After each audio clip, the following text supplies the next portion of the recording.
हे guys welcome. कल RRB जो है आंसर की जारी कर चुकी है ना।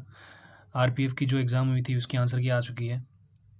इसके बाद अभी सबको पता लग गया होगा कि अपने कितने कितने सबके मार्क्स आ रहे हैं और कितने किसके करेक्ट हुए हैं, किसके कितना बन रहा है अभी स्कोर।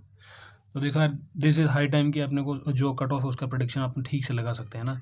कि अब चूँकि अब लगभग 6 7 दिन एग्ज़ाम चला है और इतनी सारी पर डे 3 शिफ्ट हुई है। तो अब क्या डिफ़िकल्टी लेवल रहा था एग्ज़ाम का, क्या किसी का रहा था, अब तो सारा जितना भी मार्क्स का जो डिवाइडेशन होगा वो सबको पता लग ही गया होगा कि लास्ट में अपने बन कितने रहे हैं ना। सो इन दिस वीडियो अपन क्या बात करेंगे, अपन ये बात करेंगे कि आरपीएफ की जो बेसिकली जो एग्ज़ाम की जो कट ऑफ रहेगी है ना, एग्ज़ाम की कट ऑफ कितनी रहने वाली है। ठीक है। सो इस वीडियो के अंदर मैंने क्या किया है, मैंने ये किया है कि वेरियस जितने भी प्लेटफॉर्म्स हैं है ना, वेरियस जितने भी प्लेटफॉर्म्स हैं जो कट ऑफ का प्रेडिक्शन लगाते हैं। और इसमें मेरा भी एनालिसिस है कि मैंने, चूँकि मेरा एग्ज़ाम लास्ट शिफ्ट में था, लास्ट डे में सेकंड शिफ्ट में मेरा एग्ज़ाम था। तो मैंने क्या वहाँ पे फ़ील किया, मैंने वहाँ के कुछ कुछ एस्पिरेंट्स वहाँ पे जो एस्पिरेंट्स थे उनसे बात करी। तो बेसिकली मेरा कंक्लूजन क्या आया था वो मैं पहले पहले आपको बता देता हूँ। तो देखो यार, सिंपल सी बात है कि 120 क्वेश्चन का एग्ज़ाम होता है ना। और अपने पास टाइम सबसे कम होता है कि 1 घंटा और 30 मिनट, मतलब 90 मिनट के आसपास अपने पास टाइम होता है। सबसे बड़ा चैलेंजिंग ये होता है कि इसमें 35 क्वेश्चन मैथ और 35 क्वेश्चन रीजनिंग के और 50 क्वेश्चन जीके के आते हैं। सबसे जो बड़ी डिफ़िकल्टी मुझे लगी थी वो ये थी कि टाइम को मैनेज करना सबसे ज़्यादा डिफ़िकल्ट था। तो मैंने लगभग 91 क्वेश्चन अटेम्प्ट किए थे और 8-9 क्वेश्चन रिव्यू के लिए डाले थे। तो लगभग मैं 100 क्वेश्चन अटेम्प्ट कर पाया था। और मैंने जब पेपर दिया उसके बाद मैंने बात करी तो लगभग इतने ही लोग अटेम्प्ट कर पाते हैं। और सही भी है, ज़्यादा करेंगे तो डेफ़िनेटली माइनस मार्किंग हो जाए। माइनस मार्किंग 1/3 की होती है। तो ये तो एग्ज़ाम की बात हो गई। तो अब यार, अब देखो, जल्दी और जल्दबाजी में अपने कहीं गलत भी होते हैं, सही भी होते हैं, बट जो जिन लोगों ने काफ़ी टेस्ट प्रैक्टिस किए हुए हैं उनके लिए कोई दिक्कत वाली बात नहीं होती है। सो अब चूँकि एग्ज़ाम हो चुका है, फाइनल का आंसर की भी आ चुकी है, तो अब जो वेरियस प्लेटफॉर्म्स हैं वो कितना प्रेडिक्शन लगा रहे हैं और लास्ट में जो मेरा कंक्लूजन है वो भी मैं आपको बता दूंगा। सो चलो बात कर लेते हैं कि अब जो भी है वो क्या कट ऑफ रहेगी। तो देखो यार, सबसे पहली बात तो ये कि 2018 का जो लास्ट टाइम जो आरपीएफ एसआई का एग्ज़ाम हुआ था उसमें जो सीबीटी की जो कट ऑफ थी ना, एग्ज़ाम की कट ऑफ, देखो दो टाइप की कट ऑफ निकलती है आरपीएफ एसआई में। कि पहला तो आपको एग्ज़ाम की कट ऑफ निकलेगी है ना, उसके बाद आपका फिजिकल होगा, उसके बाद आपकी फाइनल कट ऑफ निकलती है ना। तो ये सीबीटी की कट ऑफ जो पहला एग्ज़ाम होता है उसकी। इसमें वेरियस टाइप के ग्रुप्स हैं, ग्रुप्स तो आप देख सकते हो, बट मोटा मोटा एक जो आइडिया लगता है वो ये है कि अनरिजर्व्ड कैटेगरी की जो सीबीटी की कट ऑफ थी वो 94 के आसपास थी है ना, और फीमेल की कट ऑफ थी 79 के आसपास। ओबीसी की 95 थी और फीमेल की जो ओबीसी है, सॉरी, ओबीसी में जो फीमेल्स है उनकी 77। एसटी की यहाँ पे 85 और ये 88 मेल्स के लिए। और वहाँ पे एससी एसटी की जो एसटी की मेल्स फीमेल्स की जो कट ऑफ थी वो 60 एंड ये 74। ये तो थी सीबीटी की कट ऑफ। इसके बाद इनका जितने इनके नंबर आए थे उनके बाद उनका फिजिकल लगा था। और फिजिकल के बाद में जो फाइनल कट ऑफ निकली थी वो फाइनल कट ऑफ ये है ना। फाइनल कट ऑफ, एक वेट ए मिनट, यस। तो फाइनल कट ऑफ उनकी जो लगी थी वो ये थी है ना। तो ये अलग अलग कैटेगरीज की 2018 की कट ऑफ है। इसके बाद अपन देखते हैं कि जो भी बेसिकली कट ऑफ जो मार्क्स निकलती है उसमें भी सिंपली पहले तो क्वालिफाइंग भी होता है कि आपको एटलीस्ट मिनिमम नंबर तो लाना ही है ना। जनरल कैटेगरी के और ओबीसी में अगर आप हो तो आपको एटलीस्ट 35% नंबर लाने हैं है ना। अगर आपके इतने नंबर भी नहीं तो आप कट ऑफ में काउंट भी नहीं होंगे, आप बाहर हो वैसे ही। SC ST में अगर आपके 30% नंबर आ रहे हैं तो आप क्वालिफाई माने जाते हो। तो यार पहली बात तो ये है कि जो कट ऑफ होती है ना वो बेसिकली वेरियस फैक्टर्स पे डिपेंड करती है कि कट ऑफ किस किस चीज़ से डिसाइड होगी है ना। तो कुछ कुछ यहाँ पे फैक्टर्स दिए हैं कि आरपीएफ किसी भी एग्जाम में हो सकते हैं, आरपीएफ ऐसा ही की बात नहीं है ये, किसी भी पर्टिकुलर एग्जाम में ये चीज़ें हो सकती है कि कट ऑफ किन किन चीज़ों से डिसाइड होती है। देखो पहली बात तो ये है कि लगभग लगभग मेरे ख्याल से 450 और 500 के आसपास पद है आरपीएफ ऐसा के अंदर है ना। अब ऐसे में पद तो बहुत कम है वैसे तो है ना, देखा जाए तो। बट अब कितने कैंडिडेट अटेम्प्ट करते हैं एग्ज़ाम को उस पर डिपेंड करता है। तो नंबर ऑफ़ कैंडिडेट है ना, और एग्ज़ाम की डिफ़िकल्टी किस रही, एग्ज़ाम टफ था, इजी था, मॉडरेट था, कैसा था, वैकेंसी कितनी थी। तो वैकेंसी की मैंने बात कर ली पहले से। वैकेंसी जितनी अवेलेबल है उसके हिसाब से भी कट ऑफ कभी कभी ज़्यादा वैकेंसी होगी तो कट ऑफ डेफिनेटली थोड़ी कम जाती है ना। कम वैकेंसी है तो कट ऑफ ज़्यादा जाती है, आपको पता होना चाहिए ये बात। पहले सालों में कितनी कट ऑफ रही है वो भी अपन देख सकते हैं, हिस्टोरिकल जो ट्रेंड्स रहे हैं। नॉर्मलाइजेशन का जो प्रोसेस होता है, नॉर्मलाइजेशन बेसिकली पेपर की जो डिफिकल्टी लेवल होती है, क्योंकि शिफ्टों में एग्जाम होता है ना, तो किसी शिफ्ट में कंपेरेटिवली कभी इजी कभी टफ पेपर आता है, तो ऐसे में नॉर्मलाइजेशन किया जाता है।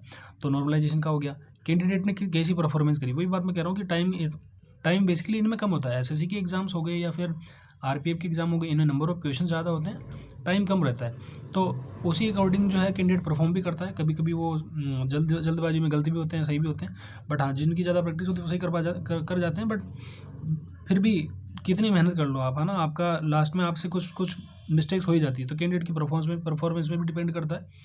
रिजर्वेशन कैटेगरीज, ये तो सब जानते हैं इस चीज़ को। तो एग्ज़ाम पैटर्न और सिलेबस कैसा है ना, तो इन चीज़ों पे चीज़ें डिपेंड करती है कि कट ऑफ कितनी हाई और कम जाएगी। सो बेसिकली जो बात कर रहे हैं अपन, जो 2018 की जो फाइनल कट ऑफ रही थी, देखो जो सीबीटी की जो कट ऑफ थी, मैंने बताया था कि 94 जनरल कैटेगरी की रही थी, है ना, ओबीसी की 95, एससी एसटी की 85 और एससी की 88। बट जो आरपीएफ एसआई की जो फाइनल कट ऑफ रही थी वो अंडर कैटेगरी की बढ़ी थी, मतलब 95 जो थी, 95 से वो कितनी हो गई थी, लगभग लगभग 9 नंबर बढ़ी थी, है ना, 9 नंबर बढ़ी थी, 104 हो गया। ओबीसी में भी बढ़ गई थी, लगभग लगभग वही 89 85 के आसपास थी उधर, वो भी ये बढ़ गई। एसटी एससी की भी बढ़ी है। तो आप ये कैटेगरीज आप चेक कर सकते हो, ठीक है। कहने का मेरा मतलब ये है कि ये 104 कैसे हुई है, और वो तो 95 भी थी। तो देखो ऐसा होता है कि फिजिकल में क्या होता है ना, कि फिजिकल में बहुत सारे बंदे जिनके मार्क्स कम कम होते हैं वो बेसिकली फिजिकल क्वालिफाई कर जाते हैं, जिनके मार्क्स ज़्यादा होते हैं वो फिजिकल में डिसक्वालीफाई कर जाते हैं। ऐसे में क्या होता है कि बहुत सारे जो अच्छे मार्क्स वाले कैंडिडेट है वो बाहर निकल जाते हैं, और जिनके कम मार्क्स आते हैं वो एटलीस्ट वो फिजिकल पास कर जाते हैं। तो एक तो ये फैक्टर हो गया।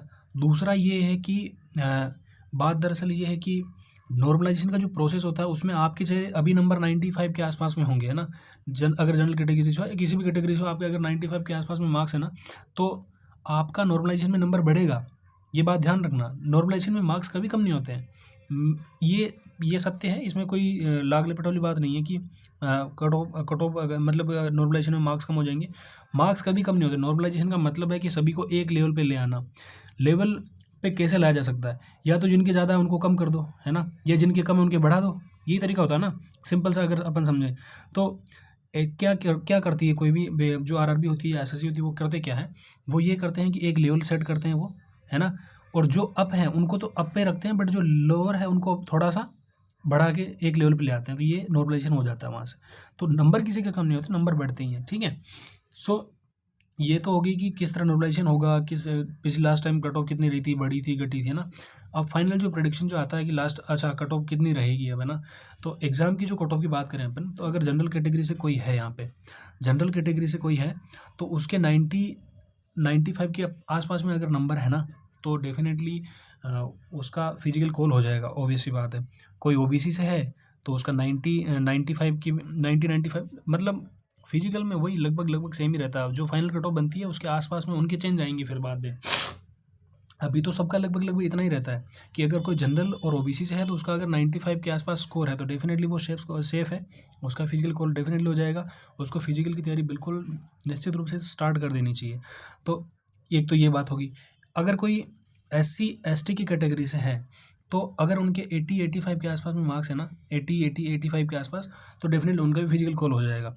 ये मेल की बात हो रही है ना, मोस्टली ये जो कट ऑफ है, ये जो लिखा हुआ है यहाँ पे सारा सब कुछ मेल के लिए। फीमेल के लिए भी सिमिलर सी बात है कि अगर फीमेल जो है ना उनका प्लस माइनस 5 या 10 मार्क्स कर लो, है ना, ज़्यादा फर्क आता नहीं, क्योंकि फिजिकल में इतना नहीं है, तो 5-10 मार्क प्लस माइनस गर्ल्स के लिए हो जाएंगी, ठीक है। So this is what I predict. Even जब मैंने एग्ज़ाम दे दिया था उसके बाद मुझे क्या लगा था, मुझे यही लगा था कि यार कट ऑफ जो है बेसिकली, जब मेरा ही परफॉर्मेंस ऐसा रहा है तो डेफिनेटली सबका इन जनरल एक ही लेवल पे आ जाता है, एक के बाद, है ना, कि आप कितना ही पढ़ लो सब एक लेवल पे आके खड़े हो जाते हैं। बस वहाँ पे तो बात ये है कि एग्ज़ाम में कितना प्रेशर था, एग्ज़ाम का लेवल कैसा था, उस पर डिपेंड करती चीज़ें।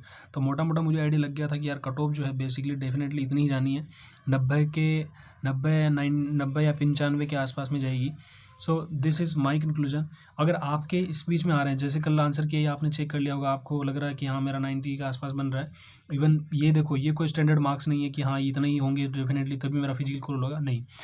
मैं अगर मेरी बाय हार्ट में अगर कुछ बात बताऊँ आपको, तो सिंपल बात ये देखो यार, सिंपली अगर है ना आपके आप 80 से 90 के बीच में स्टंट कर रहे हो ना, जनरल से हो चाहे किसी भी कैटेगरी से हो, इवन जो जिनके जो एससी एसटी कैटेगरी के हैं वो तो और भी थोड़ा देख सकते हैं ऊपर नीचे, बट अगर जनरल और ओबीसी से कोई यार 80-90 के आसपास उनके मार्क्स है अभी, तो वो डेफिनेटली फिजिकल की तैयारी स्टार्ट कर दें।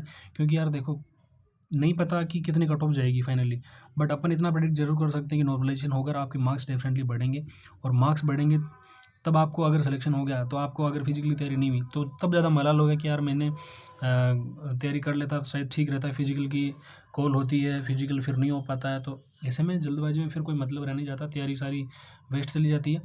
और जो आरपीएफ कांस्टेबल वाले जो एग्ज़ाम देख रहे हैं, सिंपली मेरा उनको ये सजेशन है कि वो डेफिनेटली जो आरपीएफ एसआई का जो एग्ज़ाम हुआ है ना, उनके पेपर्स को डेफिनेटली रिवाइज़ कर लें। वो बेसिकली वैसे के वैसे क्वेश्चन छप के आने हैं। आरपीएफ एसआई की जो रीजनिंग और मैथ होती है वो कोई डिफ़िकल्ट नहीं होती है, सिंपल इतना सा फ़र्क आता है कि आपका प्रैक्टिस कितना आपने किया हुआ है। सो मेरी बेस्ट विशेज़ है, अगर आप डेफिनेटली कट ऑफ मार्क्स के आसपास में जो यहाँ दिख रहा है वो भी है 80-90 के आसपास में, अगर आप स्टंट कर रहे हो तो definitely go for the physical, go in the ground में जाओ, रगड़ा लगाओ, बढ़िया से फिजिकल का तैयारी करो। डेफिनेटली आप सर्विस में जा रहे हो, ये कॉन्फिडेंस लेके चलो, ठीक है। That's the my point of view about the cut off. And आपका जो भी व्यू है, आपका जो सजेशन, आप डेफिनेटली कमेंट में मुझे बताओ। बाकी आपकी कोई डाउट है तो मुझे आप पूछ सकते हो। Thank you very much and best of luck. Thank you.